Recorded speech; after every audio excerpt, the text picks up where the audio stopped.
Welcome to Alignment First, where we're on a mission to bring leaders back to their peace, presence, and power. And I've got the honor and the pleasure of rapping with Mollie Gray, Olympic level retired, quote unquote, rugby athlete, coach, wedding photographer, world traveler, finder of self via her most recent Vipassana retreat. And I really want to dive into what showed up as a result of all of that time inside your head. Thank you so much for jamming with us. Thanks for having me. I feel like I need to get you to just like do all my intros like all the time. I feel really good.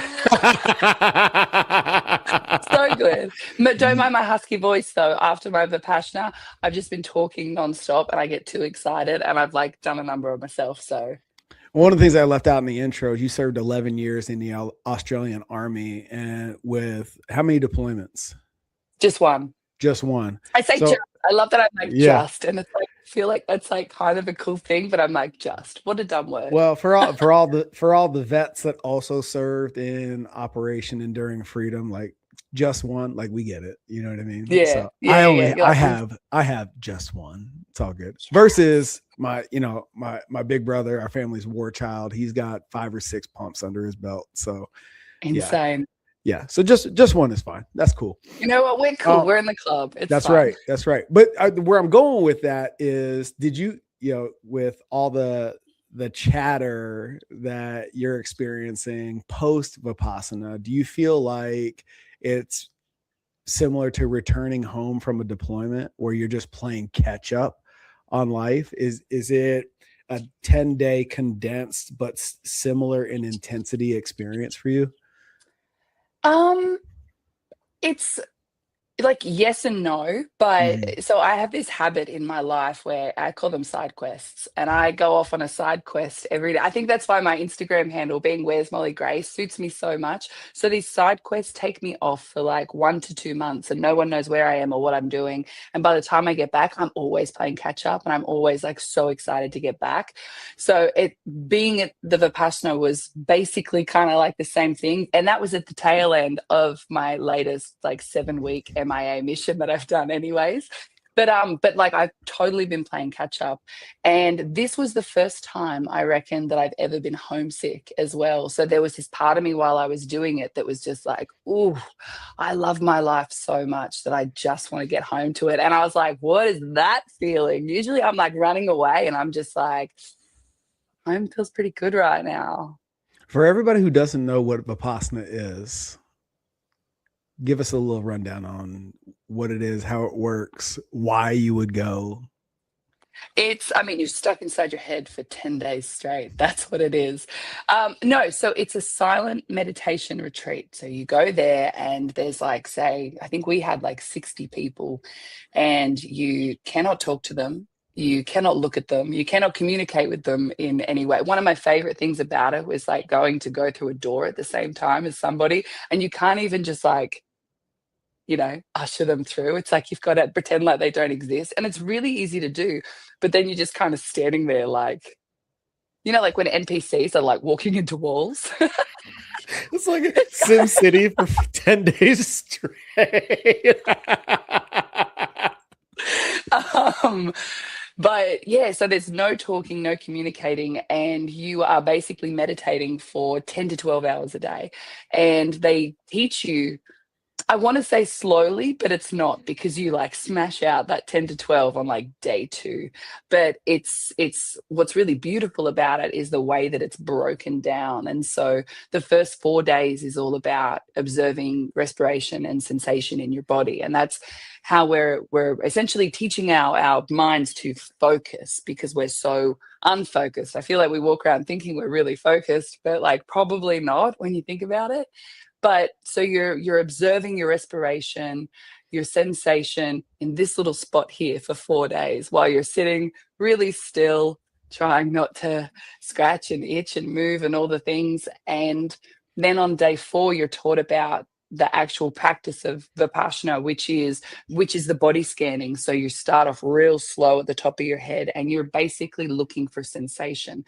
And the whole premise behind meditation is it could be It could be like pleasure or it could be aversion, but regardless of what the feeling is in your body, be it good or bad, we're just observing. And by observing, what we're doing is they call it a sankara. And a sankara is like the cracks and the crevices and the misery that we hold in our bodies. And, for anyone who knows about, like inner child work and shadow work and all that sort of stuff, it's like that is held in our bodies our entire life. So you've got a sankara in your body that's just like, I'm not good enough. And that's like deep in there from like when you were a kid, but then it's layered up over and over and over again over your life, and to the point where you're like maybe a raving lunatic as an adult because you don't feel like you're good enough. And so through this meditation, you're bringing these sankaras to the top of your body, and then you just kind of like letting them go.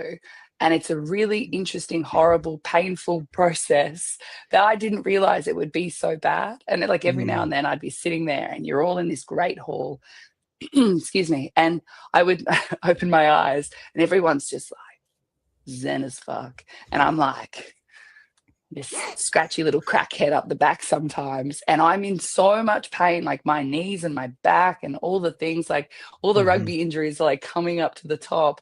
Or I was even having these moments as well where, it's like those itches and those things that you're meant to just be observing. My hands, more often than not, would every now and then just start doing this. And I'm like, what is going on? Or my legs or my arms would just like contract. And I was trying so hard to sit and observe because that's what we're meant to be doing.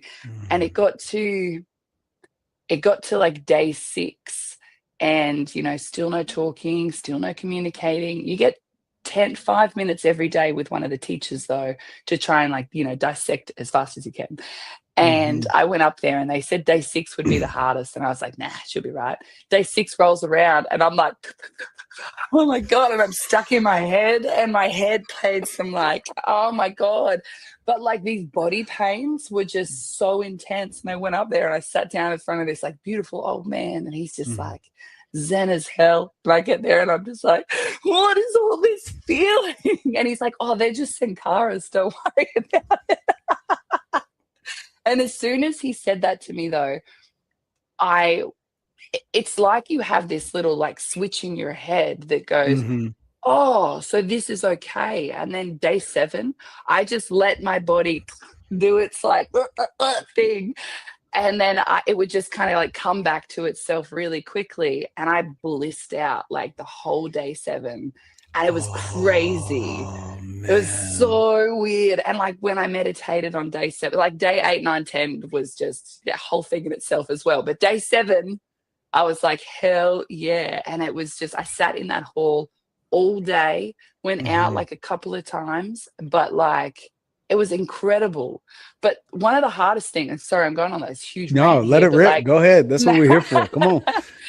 I'm here for it. One of the hardest things though is like you go silent and everyone's like, and obviously, like we met in Vegas a few weeks ago and like we were just chatting the whole time. And so anyone that knows me is just like, you're going to struggle. And I'm just like, I did not struggle once with the not talking. That was like so fine for me. But the hardest part was the thoughts in your head and like where it goes. And it either goes, you got like 3 options. You go into the past, you're going to the future, but the hardest part is to come to the present. So I'm mostly in the future. I like went back. I went back a few times. So I was like, oh yeah, that's cool. And then my mom was like, okay, let's go on a journey. And it was like some good stuff. Like you're kind of, like relationships and stuff like that. You could be going into like this cool place where you're like, oh, this is going to be like awesome. Or it turns on you and the story goes like downhill fast. But it like changes as well based on like where you're at with your meditation and your sankaras that are coming up and stuff like that. So what a ride. My head is busy, man. Holy shit. So, oh man, where do I want to go with that? Okay, so go, much. start. The well, the sankaras, right? Describe to me what you mean by pain. Is it emotionally painful? Is it physically painful? Is it a combination of the two? Like what exactly are we talking about? Like, is it like injuries that you didn't that you forgot about that are like coming back, or what do you mean by painful? It's it's the stuff. It's not the physical's always there. You sit down like that old back of yours, or those old knees, or like what your old knees. Fuck you. um, mine too. Mine too. I've had like 4 knee recos. No, like that pain, the physical pain, that's there. Like Mm-hmm. that's there Okay, for the whole 10 days. That ain't going anywhere. got The it. pain that I'm talking about is the pain from like your inside emotional pain that's Mm-hmm. stored in your body, right? Yep. So, for example, when I was in Afghanistan, I had a really, really, really hard time over there. I was one of 28 and I was the Mm-hmm. only woman. And I got groped by my boss, and then I got severely bullied for 6 months. And I didn't think the bullying was a thing, right? I was just like, Mm-hmm. man, just tell them to stop, move on, whatever. But when you're like 22 years old, you're in another country, you've got this one person just like causing havoc on your life. I came back an absolute psychopath. So my body is just like, just tuck that away, stuff it down as deep as you can, and Mm-hmm. then we'll carry it. So then for me, like that moment in my life when I got back and I had a little meltdown and I got out of the military for 6 months, I had that moment of like, when I was about to step into rugby, right? I was like, I'd always wanted to play rugby for Australia. Um, and this has got a point about Sankaras and body pain, I Mm-hmm. swear. Another tangent. But I'd always wanted to play rugby for Australia. But the driving force behind it now was like a fuck you to that guy. So it's like this body pain that's just so deep and like all throughout. I was like moving through the world now with this like lack and this point to prove, right? So I Mm-hmm. moved through my whole career, which was like I did 2 World Cups and it was a pretty successful career, but I was never fully fulfilled and fully happy with it because I was like that the entire time. And I was like, you fucking watch me, I will be the best and whatever. So that's the pain. And then you go to this Vipassana thing, and that pain manifests in so many different ways as well. It's like you Mm-hmm. could get to the top of multiple different things over your life and you could still be going, fuck you, watch me. And so that's the root, right? And then like Mm-hmm. that root could be even deeper than that. Like when's the first time that you experienced that Mm-hmm. horrible, similar type of pain? And so that's the type of pain that I'm talking about. What's funny about that, and it's not funny at all, but what makes it such a false positive, Mm, right? Because you've obviously overcome that situation by leaps and bounds from the outside looking in. What makes it at the end of that rainbow as you achieve whatever's next and then surpass even that and doom to doom to doom to doom, success, success, success, success. mm, That person you're saying fuck you to mm, isn't there at the finish line. mm. So what the fuck was it actually for? Yeah. And in the Yeah, work you and carried them the entire time, and they probably left again and was like, "That chick was an idiot." And yeah. I'm here going, "Oh my God, I hate you Mm-hmm. so much." And like 10 years later, you're just like, "What? Why are they still here?" Mm-hmm. Crazy. And I'm curious as you're like moving through that like head to toe sensation surveillance, where were you holding on to it? I Like where feel like I hold so much of it here.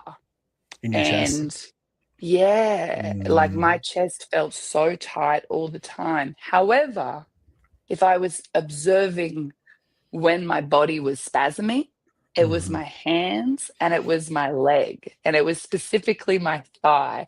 And I'm like, while it was happening, there were these parts of me that were like, does this mean something that it's so focused on this one area? Like mhm, I like, and I don't know enough about like the somatic side of that to know I'll send if you. that meant I something. Yeah. actually, You're like, I do. I'm gonna send. Well, no, I'm gonna send you a podcast that I did with a Yeah. buddy of mine, Greg. He actually has a diagram of the emotions and or trauma responses that we hold on to and where we hold on to them. I got a whole map that Mm. I'll send you after this. Yeah, Yes, that yeah, would be yeah, so yeah. interesting. It's Yeah. fucking wild.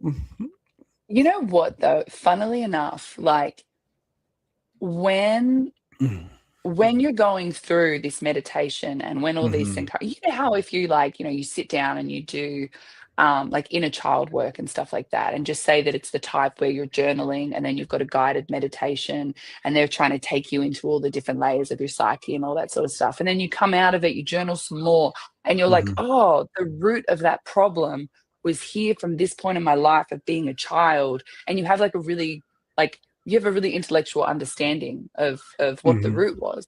Whereas with the Pashna, it's you're bringing the, and this is what I noticed because there wasn't story attached to it. It was like you mhm, could feel all this stuff coming to the top, and you weren't just like, oh yeah, that was the time I didn't feel good enough, and that was the time that I didn't feel lovable, and that's all leaving my body. You just mhm, come out of it feeling different. It's more, it's yeah, it's so, and it actually like took the whole process was long and mhm. hard, but not having to intellectualize and fully understand all the time is just I just as powerful, I think, as you know.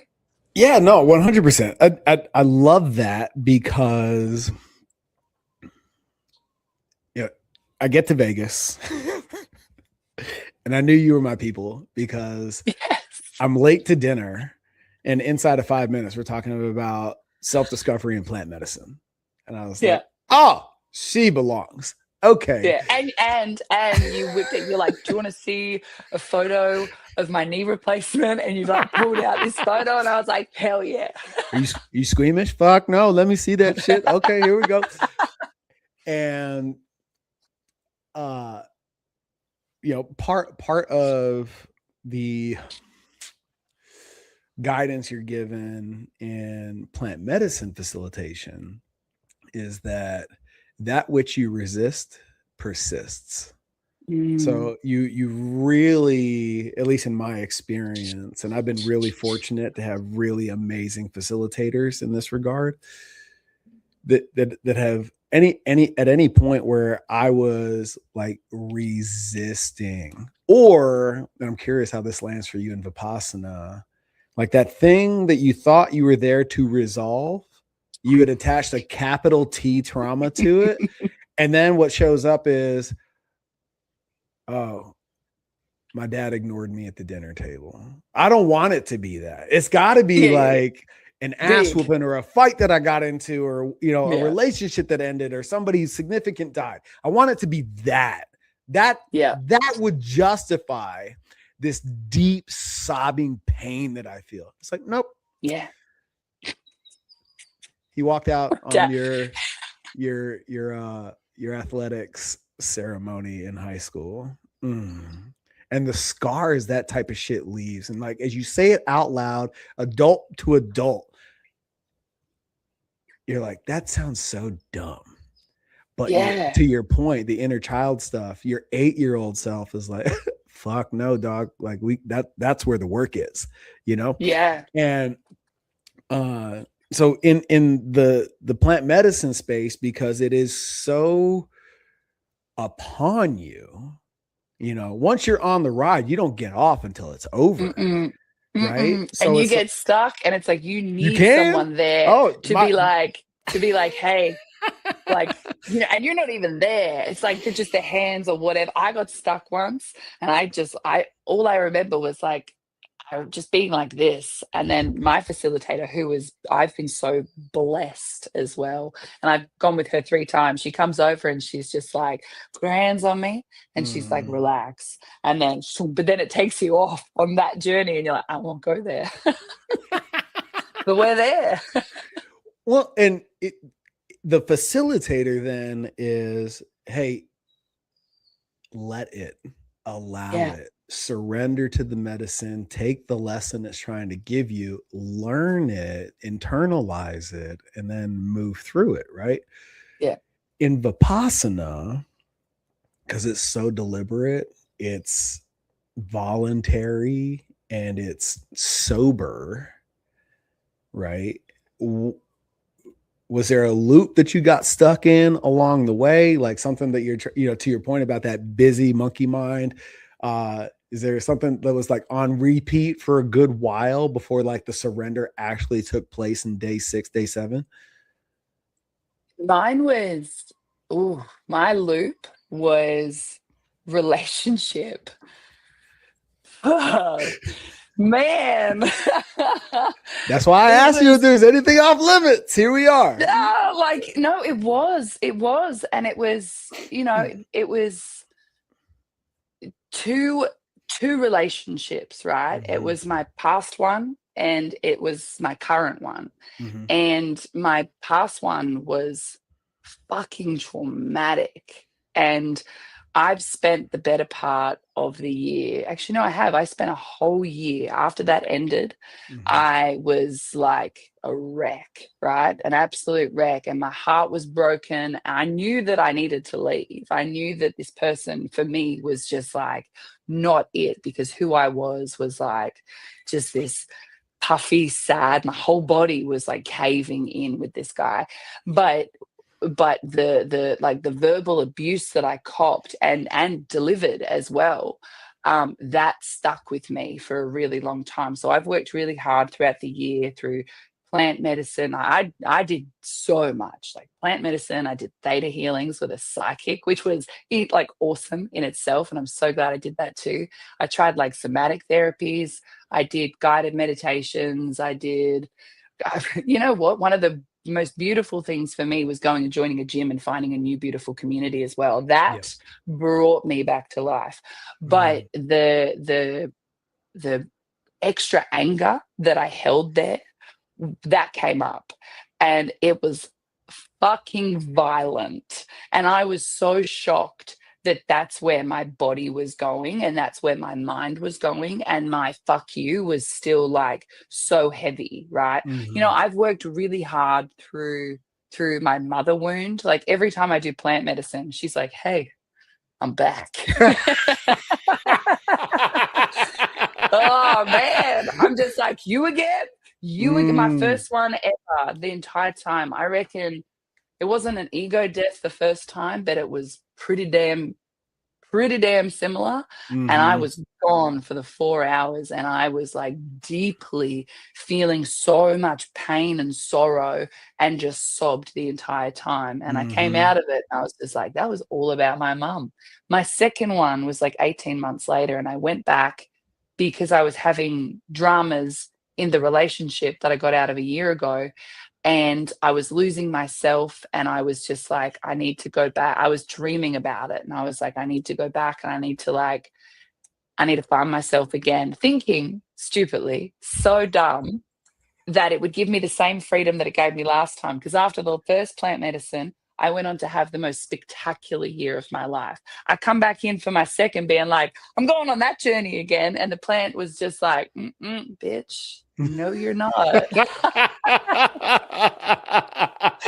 It didn't. It actually made me live my Mm. mother's entire life with all of her pain and all of Mm. her sorrow, and raising 3 babies by herself and all that sort of stuff. And and then that one fucked me hard. It Mhm. left my crown open. Yeah. And for 3 months afterwards, there was just pain coming in and out, and there were all these like downloads of Mhm. pain. And then I had to go back one more time, and I just was like, surrender, surrender, surrender. And I Mhm. did like 8 grams, and I had the most incredible ego death experience. Good Do shit. You you went know what? cosmic. And we're talking about psilocybin, right? In all three of Mm, these instances. Yeah. yeah, always. Mhm. choosing to do that didn't come from a place of ego either. It just came from a place of like pure knowing that that's the journey that I was meant to go on, because I was like, this chapter is meant to be done. And that one was there's no words to even describe what happened on that one, that like I let her go.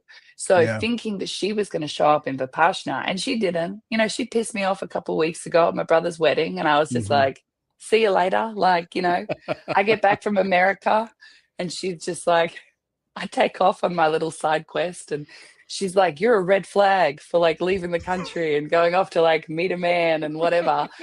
And but I feel so unaffected by her now. So going into Vipassana, she doesn't show up at all. But what showed up was this ex and the remnants of pain and anger that I had towards him. And then my mind went into my current one, which was like, what is it? Where is it going? And I'm pinballing the whole time. And like, it was so funny though, because as I got out of it and I spoke to him, he was just like, you're either going to break up with me or fall in love with me. And I was just like, fuck. And it was like, well, which one? And I'm just like, no. Inquiring minds want to know.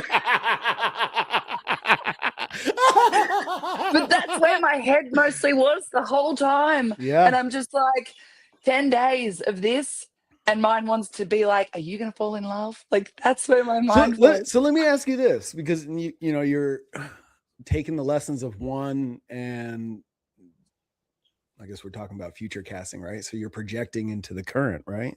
Yeah. Was there a moment of awareness where you're like, oh fuck, I'm taking that into this, and that needs to stay back here? As in the previous relationship into the current? Yeah. No, actually, no. Interesting. Yeah. I feel, and thank God I had the year that I did, because I have worked so hard on developing my emotional intelligence. And because I feel like maybe I was like a little reactive Neanderthal my entire life.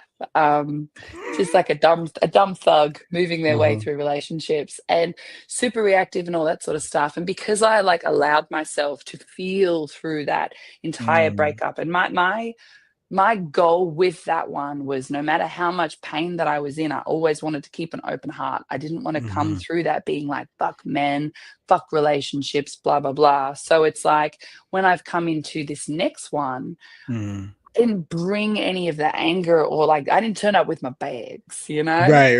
I actually left them behind. There are definitely still like things that pop up for me, but but I work through them so much quicker now that I don't have to ever move the two into, like, they're not doing that. For the first time in my life, they're not. This is cool. This is cool. So I'm so curious about the mechanism for the real-time work that you're doing, right? Because I know in my relationship with Nicole, we've decided, we've agreed between the two of us that we're playing the same game, right? And we're on the same mission towards the same end together. And in that work, for me, when I'm doing that work in real time, it's knowing that it's the container of our relationship is safe and sacred, so that the work can be done in real time without the worry or the preoccupation of being judged for it. So when we're in those moments together, the exercise or the expression of that work is just announcing that the work is being done. Like, say that shit out loud. Like, hey, this is where I'm at. This is what I'm moving through. I'm upgrading and updating in real time right here, right now. And all of a sudden that space is created for like the words to come out clunky, or for it to get ugly for a second, knowing that on the other side, that upgrade is waiting for you.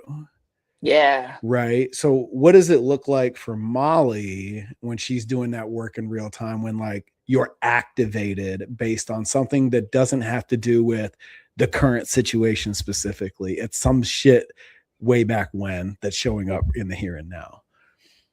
You know, it's so interesting because, you know, I'm pretty new into this new one. Mm-hmm. This has been such an adventure for me. I don't know how he feels. He's probably just chilling, being like, just being a bit crazy, like what? And I'm just like, like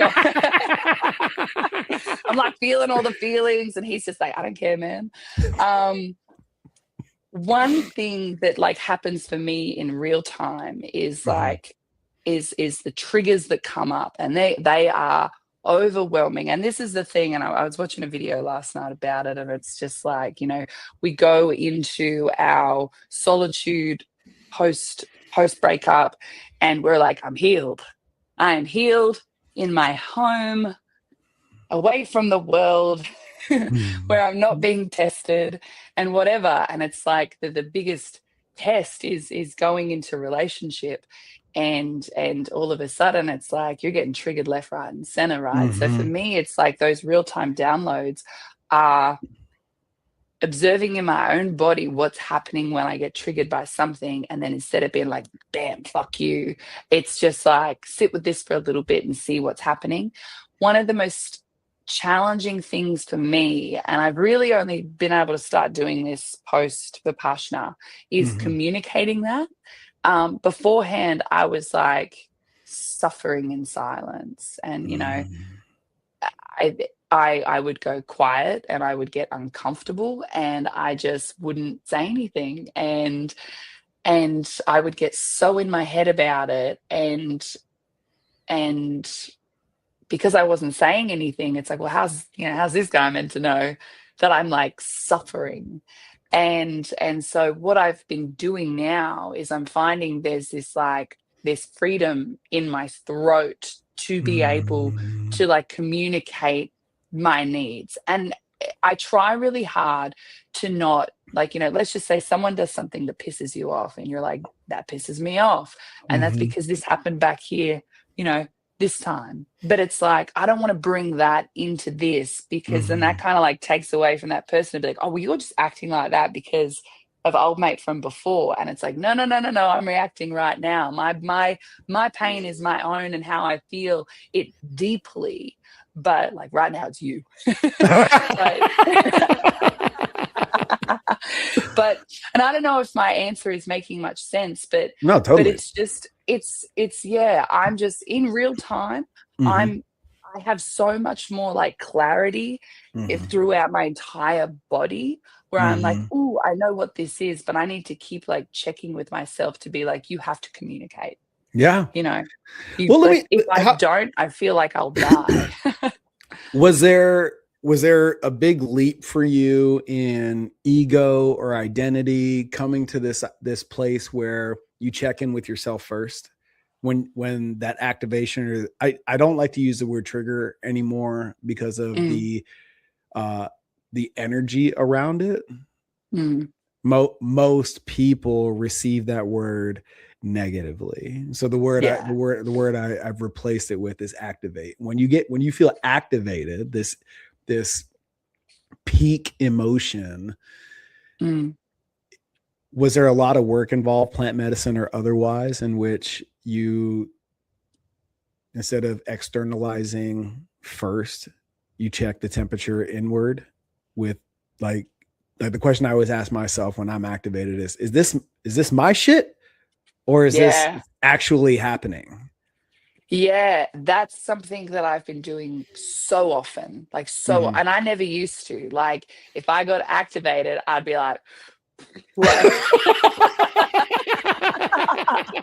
I wouldn't even think. I'd just be like, no, fire the missiles, and like and that is not a good quality to have in a human. But I grew up with a mother like that, and I grew up with a mother who, you know, it's her fault, obviously it's not my fault.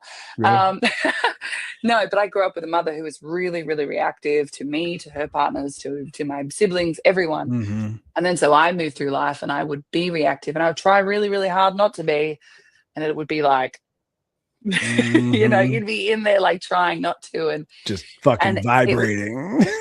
man, it was it's like this little time bomb. You know those little toys that like jump across the table? You wind them up. That's me. Um, but yeah, now the I've been on this journey for like, you know, I did therapy from early 20s, right? I Mhm. hated it. How you feeling?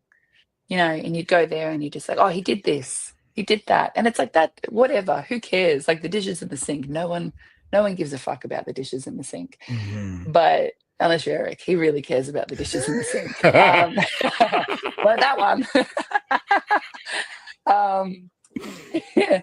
But when I started getting into probably about like, I think it was like 2021, that's when I started getting into plant medicine. And that's when I started really Mhm. exploring this whole world. And that Mhm. started to allow me to check in with myself. But specifically now, I am constantly doing it. Constantly, like, what am I feeling? Am I feeling like excitement or jealous or envy or anger or hatred, or what is it? And is Mm. it me or is it you? But also, if you did something and I reacted to it, that's still me though. Like, not Mhm. everyone is out to get me and not everyone is out to fuck with me. And it's like, if you say something to me, it's like, it might not be your intention or whatever, but how I react or how I feel, that's my responsibility. Mhm. So what I'm learning now is that it's like, regardless of whether it's you or me, I constantly have to check in with me. Because, Yep. you know, like, if I was constantly walking around doing this, you know, you got one finger pointed forward and three pointing back, right? Like it's me. It's Yeah. me, and I'm in charge of my own peace, and I'm in Mhm. charge of you know how. Yeah, right there. Mm. Yeah. Yeah. But and I want peace. I That's all I Mhm. want. I just want to live like really like obviously like, you know, I bounce off the walls and I have fun and all that sort of stuff, but at the end of the day, when I come home, it's like I want Mhm. peace and I want harmony. And the Yeah. reason that I do all of this work, and I realized this, and this is something that I realized while I was on Vipassana as well, is that I do this for me, absolutely.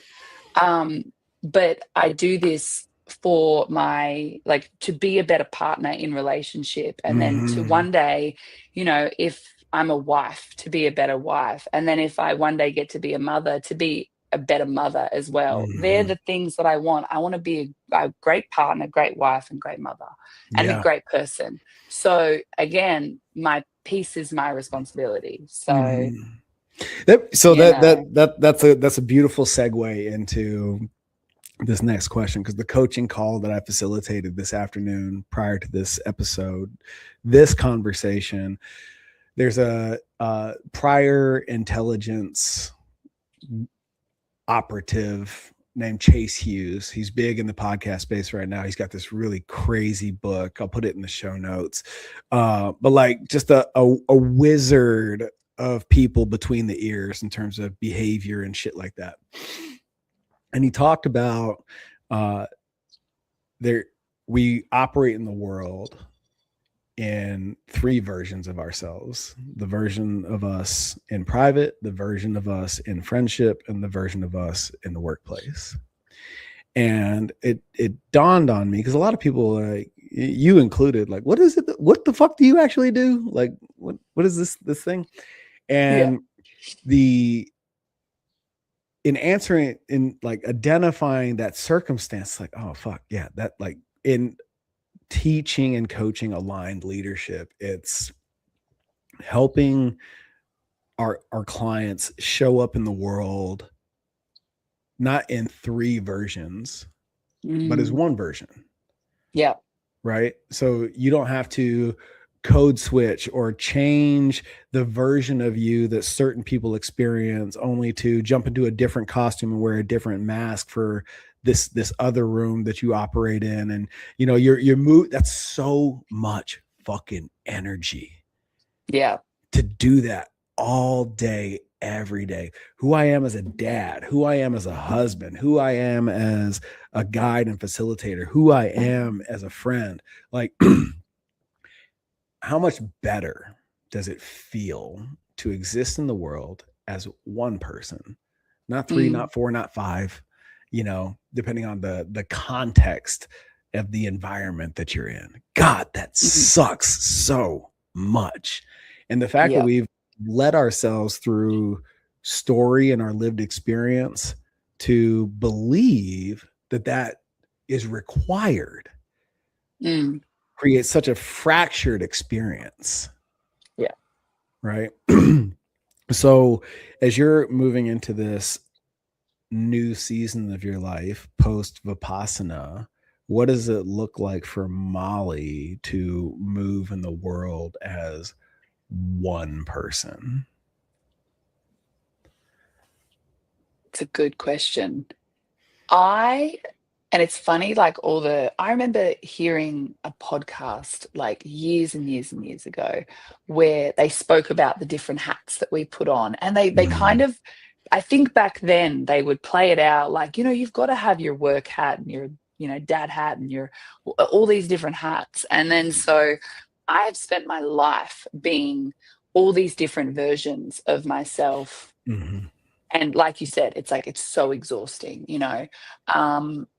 this season of life, it's like now that I have such a beautiful life. I have cultivated a life that I'm so proud of, and I have the most incredible community around me constantly, and I choose to show up every day, the exact same in every facet of that life. And it's loud, it's very loud, it's very jokey. But yeah, and even in relationship as well, it's like I don't want to shrink in that. So it's like, so previously, right? Like I was army, I was rugby, I did a stint as a TV presenter, crumbled in that one because I tried to put on someone else's hat. I okay, side quest story for a second, right? So I've just finished my rugby career and I was chasing media. I really liked it, but I think I was like egotistically chasing it because I was like, don't forget about me. And so I did this interview after my World Cup. No, before I just come back from this like horrific knee injury, and I had a full ACL reconstruction, and then I played in a World Cup 5 months later. So Stupid. fun. You're a At baller. the time, I was Holy like, shit. no, it's so dumb. There's this interview. Oh, got shame.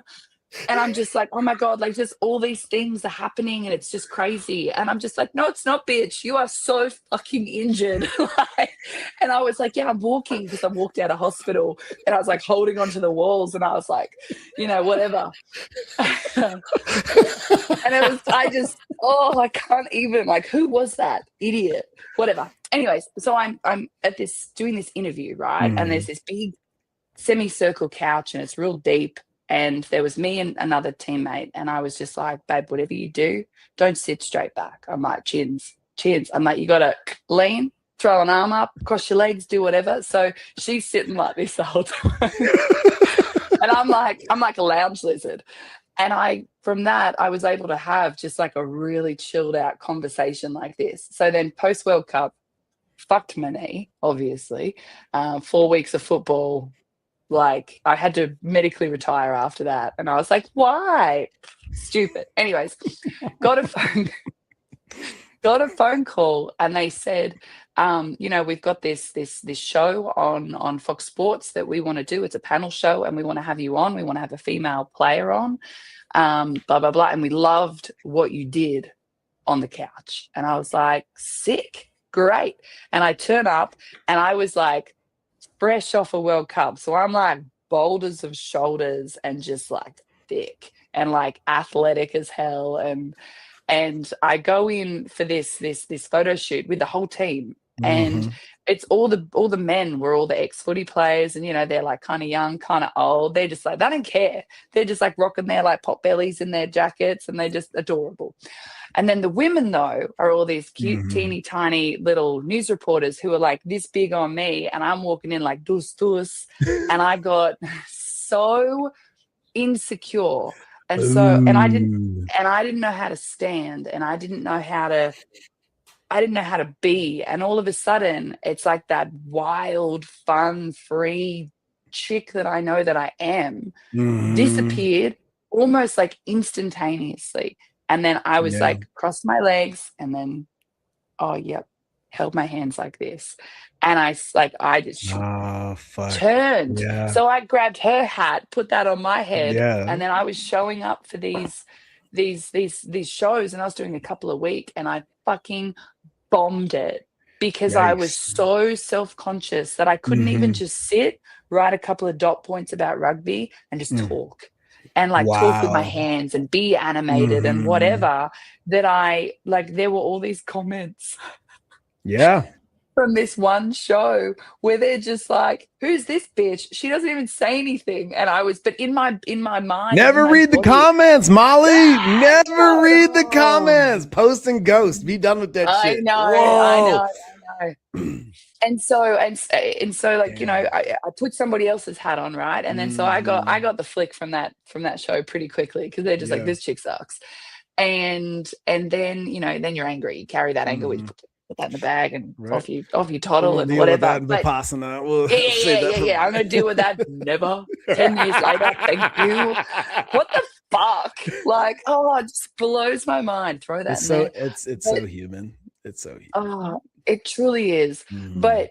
But so, and that's the thing, right? And so me in the gym, it used to be this just this really like, that hat I wore well, right? I was just Mhm. like, again, like just buff as hell, fuck you to the world, would put a hat on, go in and just train my ass off. And I was so unapproachable. And then Mhm. every facet of my life was so different that I was just tired. But Yeah. this version of my life, like I have learned to step into like femininity. What a journey that is. Oh, like as a chick, it's like, oh yeah, we're all feminine. And I'm just like, no, we're not. So I don't need no man. I can do bad by myself. oh my Yeah. God. What, like truly, like recently, like I'd be walking like out of the airport, and Eric was just like, give me your bag. And I was like, I don't need you to take my bag. And he just looked at me. Fuck, Molly, really? Let a I know. motherfucker be a gentleman. I know. And Jeez. then he's just like, would look at me. You know what he's like? He looks at me just like calmly. He's like, give me your bag. And I was just like, okay. Like Oh, how, you went up, he went down. Hey, yeah. that's a Jedi mind trick right there. That's it, right? That's Oh that. man. You know, but I'm learning. I just learning. Oh shit, that's so Wild. great. That's so great. Yeah. But that's the thing though. It's like that hat of like Hmm. femininity for me Yeah. through like work and footy and relationship as well. Hmm. That version of me, the life got sucked out of that. Man, I was with Hmm. dudes that were just like, my last guy that I was engaged to once was just like, I don't think you're sexy. And I was like, what? What? Why would you say, like, what? Why would you say that? And he's like, why do you have to wear that? Or why do you have to blah, blah, blah? And so it's like, I've worked really hard to like reclaim that part of myself, and not Yeah. even that version. It's like that Hmm. part of myself. Yeah. And then that like loud, humorous side, like I know when to like dial it down. I try. I don't, but I try. But maybe if I went into like, you know what, Vipassana, I was good. I didn't talk. But Mm. that side of me, I know how, like, and this isn't coming from a place of like ego, but like Hmm. that side of me, I feel is like so powerful and like so magnetic, that I know that if I'm just me and loud and happy and excitable, I go into Hmm. like my gym space and all the girls are like, oh my God, we're so glad to have you, but you're so fun. You make us feel XYZ. And I'm just like, ooh, okay. So put that back into rebuilding Hmm. this like version of myself. And so, yeah, I'm definitely trying really, really hard to just like bring in all of that stuff. But also, it's like if you've got that like wild emotional hat of yourself, like as women, right? Hmm. I used to think that that like that version, that hat had to be fucking squashed. That hat had to be thrown in the bin, because it's like, don't Mhm. feel, don't overreact, blah, blah, blah. Oh, But man. like now, Yeah. again, in this version of life, I'm Mhm. just like, I'm just allowing, I'm giving myself permission to feel. And I think Eric said to me the other day, he'd like lock me in the garage so I can just go nuts. Scream it out. I was like, Yeah. thanks, man. Thanks. But like, but how good also to like Mhm. have a man who's just like, well, no, that's just a part of you. And like that's Yeah. gonna happen. And like, Mhm. don't be too nuts, but like, you've Yeah. got freedom of expression to like feel your way through shit Yeah. as well. So It's crazy how we have to unlearn so much of that programming only to return to this place where, again, showing up fully expressed. And I'll tell you, as a dad, just happened this morning. My son, who is a bit of a perfectionist, you know what I mean? Like, he doesn't like to yeah. suck. Go figure, And he's in the living room, just like he wakes up wired for sound, Yeah. like you met all of his uncles. Like that's Yeah. that shit that shit's epigenetic. Okay. So Yeah. there's the roots run deep. And Yeah. I come out of the office and I'm like, dude, what's up, man? He's like, just quiet. He's like, Dad, I'm Ooh. nervous. I'm like, why, man? He's like, I got a test today. I was like, okay. So what? He's like, well, I want to do good. I'm like, okay, it's not here yet. Like, what's up? He was just feeling some kind of way, and he was able to express to me all the feelings that were going on inside of him. And together we were able to not hang on to them and just allow them to move through him and like step into a more peaceful presence for himself. You know what I mean? And there, somewhere along the way, and like I don't think this is something that the world impresses upon us, because for all the plant medicine I've done and all the facilitation I've been through, like I can't pinpoint a moment where that was programmed in my house. You know what I mean? It's something that we pick up in the world, that suppression of emotion. You know what I mean? And so, like, again, going back to in relationship, making that agreement to play the same game. It's like, hey, dude, I don't give a fuck what happens out there, but here, like, it's not worth hanging on to. You got to let that, you got to let it. It's not okay to not feel it. Yeah. But it's also not okay to hold on to it either any longer than you have to. Yeah. So let's do what needs to be done to allow it to move through you. Yeah. And move on to the next. And I think there's a misconception about that practice, that you're trying to dismiss your emotions. That's how that exercise can be perceived, as opposed to, no, I'm through conscious competence choosing, allowing these things, whatever it is, to move through me, process the emotional through the physical. Yeah. So that it's no longer in my way. Yeah. Yeah. When, as I say that, what's showing up for you?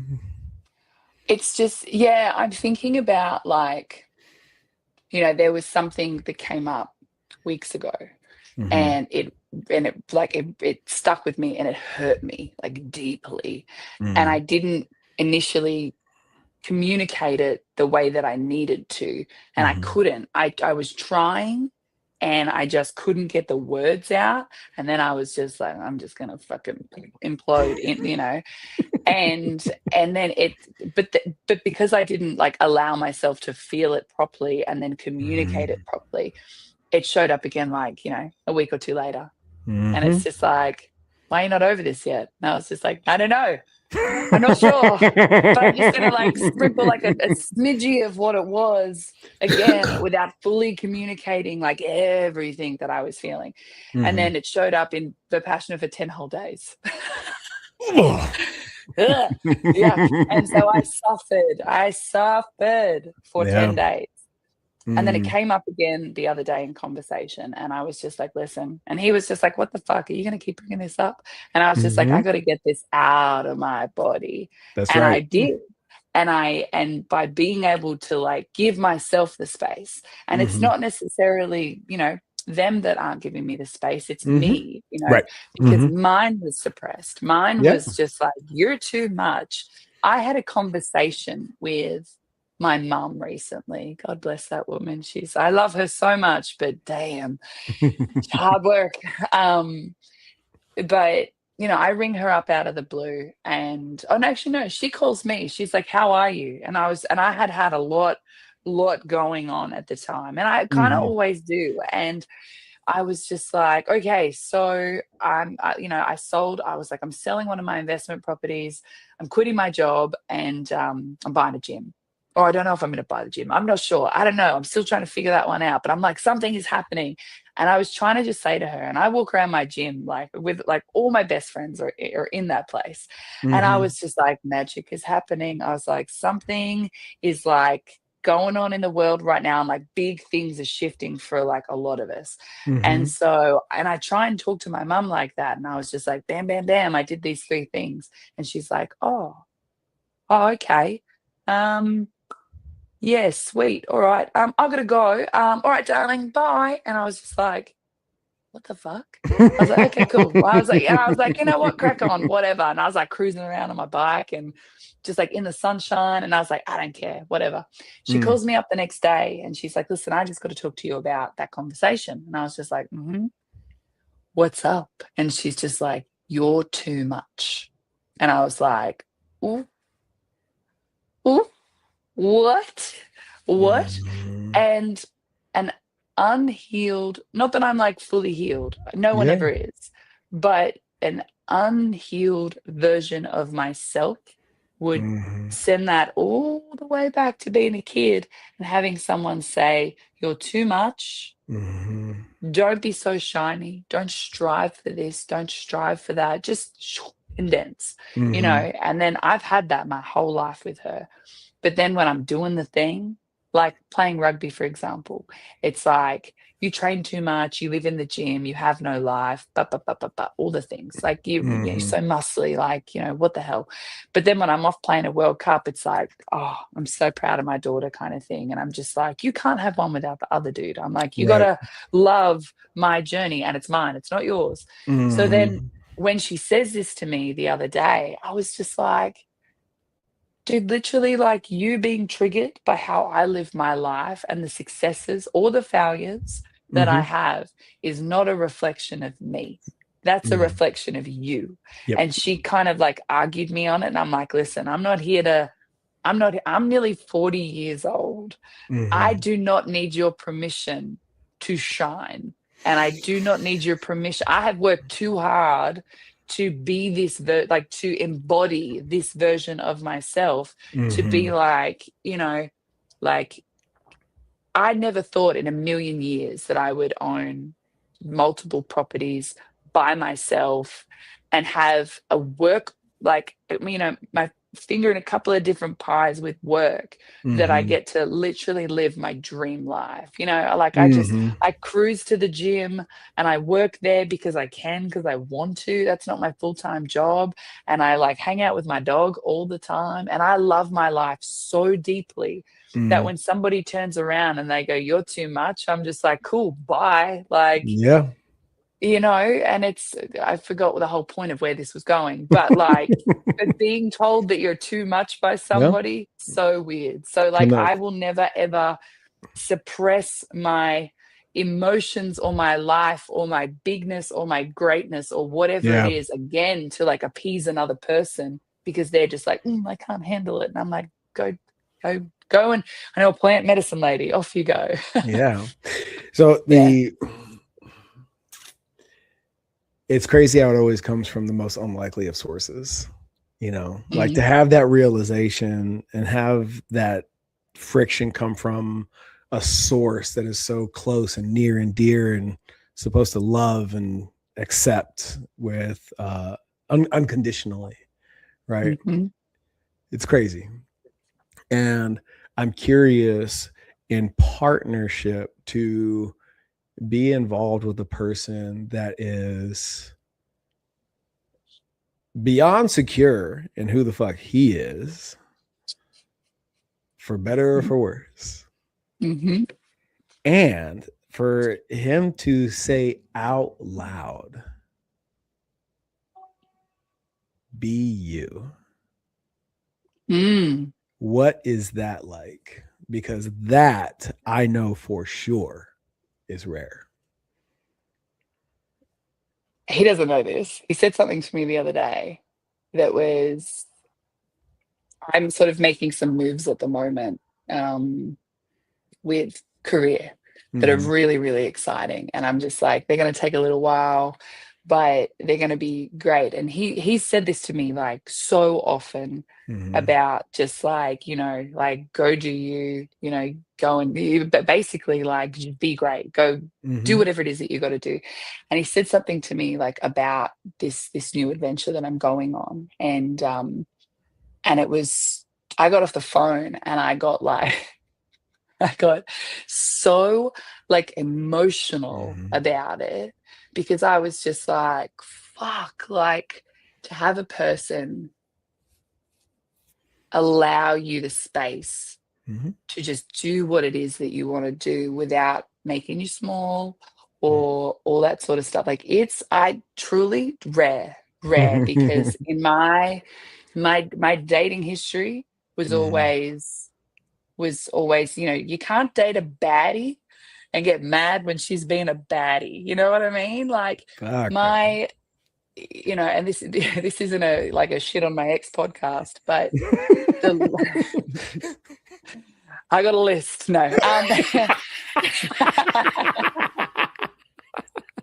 not at all. He's a good person. Um, but I remember in the beginning with him, it was like he Mm. went through like my Instagram and he saw like my whole rugby career and stuff like that. And he was just like, wow, I'm so like proud of you. And I was like, thanks, man.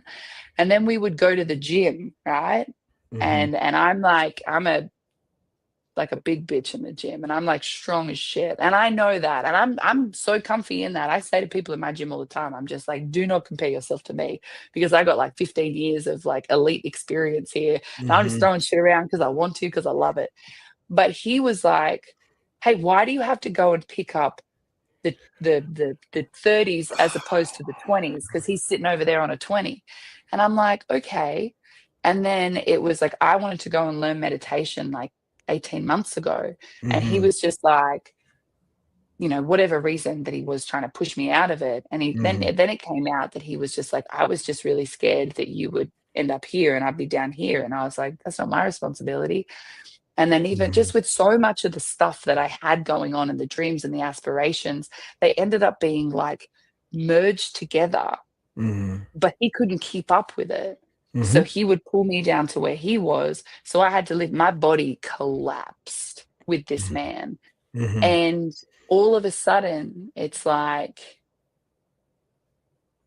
you know, ending up with somebody who's, yeah, like you said, so secure in Mm-hmm. themselves. Like that man is like unshakable, and his confidence is just like this, like it's insane watching him because obviously like he's Mm-hmm. humble as hell Mm-hmm. but confident as fuck in Mm-hmm. like his abilities. Right. And I feel like I'm, I don't I don't possess that magic.